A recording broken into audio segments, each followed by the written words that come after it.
Oopsies. Don't you hate it when this happens? You set your laptop down, you look at it, and uh-oh, it's got a cracked screen. Well, I'm the Don, this is the DonTech, and I'm going to show you some ways you can go about rectifying that broken screen issue. Right here you can see that we have an Inspiron 7306 2-in-1, and I'm going to turn that off, say hello, rotate it so you can see the actual damage that I'm talking about here. We've got a crack up here in the upper left section. It spiders out a little bit, and this crack goes all the way down to the base here. As this is a fancy laptop with touch and a pen input and everything like that, it is one that it is quite annoying when this touch screen breaks. What this particular computer was doing before I got my hands on it is it was giving ghost touches everywhere. So that means that it's responding to a touch input even though there is no touch input there. When you're trying to use the computer, going around browsing, surfing, stuff like that, what will happen is it will navigate away from that page. You're typing up a Word document and it will jut the cursor somewhere else. All that happens because of those ghost touches because of the impact here. There are 3 solutions to this. Solution number 1, you go into Device Manager and you find the Human Interface Devices. You will see a touch input or touch device. And when you see that, you want to go ahead and right click on that and hit Disable Device.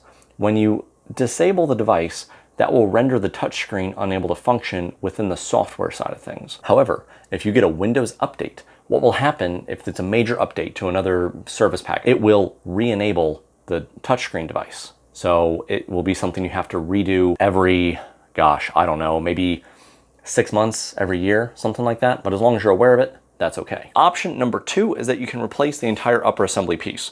I don't recommend that for a couple of reasons. 1, the parts are very difficult to get. 2, when you have to go ahead and remove the actual LCD and the glass itself, this screen is all held in as one solid piece. Usually the digitizer is fused to the actual back piece. When those are fused together, you can't really easily separate them, and then especially when you're dealing with a cracked screen, it's going to be even more difficult. So what I recommend in that situation, use masking tape, duct tape, packing tape, something like that. Apply it over the screen so that way when you're pulling out the display, you're not going to cause any additional cracks. You're not going to have a big cleanup. It's going to be a lot easier for you. I would also recommend that you do this first, get the LCD out to make sure that there's no cosmetic damages, because if you have a busted frame that will not allow your screen to go back in, glass has to be flush with the frame that it's in. You try to morph it or something like that, you're going to cause another break and more problems and render your repair useless. On top of that, you're going to want to make sure you get the model number from the actual laptop. If you search up this Inspiron 2-in-1 on eBay, you try to find a part, you might find one that works, you might find one that doesn't work. All of that leads me to option number 3, which is my favorite option of all. It is the permanent hardware fix. So you take your Dell laptop, you flip it on over, and you got to remove the screws. There's 3 screws that are held in by plastic clips here, and then there's 4 removable screws on the side. I think I may have lost these screws, or I've taken them out at some other point in between shooting this, and that's kind of where we're at. But all I know is that this is loose, and you should be able to use a pry tool if you need to, and gain access to the underside. I've got all these screws except one loose, I guess. There we go. It pretty much comes off as one solid piece like what a lot of standard Dells have been in the past. And then we have access to everything on the underside. And as you can see, I've already performed repair number 3.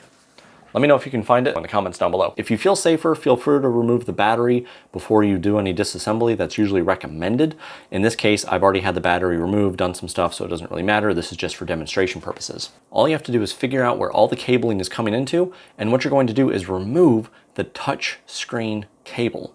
A lot of times they're not the same cable. There's 2 cables that run in. Every now and again, you might find a screen that has a cable and the touch cable that are connected as one cable, though that is very rare nowadays, usually because they're not manufactured together. So this one is very, very easy. Up here in the upper right-hand side is where you have 2 cables.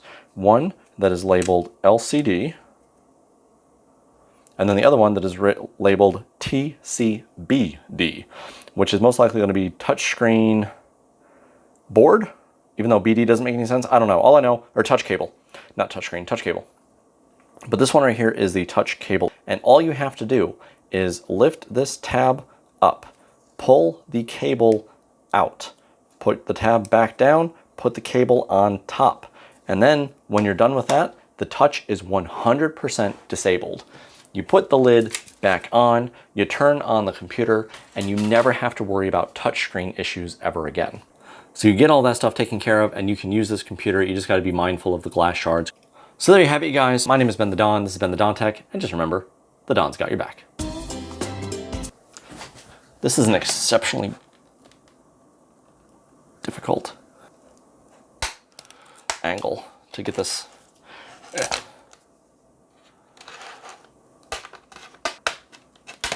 There we go. Oh my god, the screws are already on. All right, numbnuts, you decided to go ahead and put all the screws back on.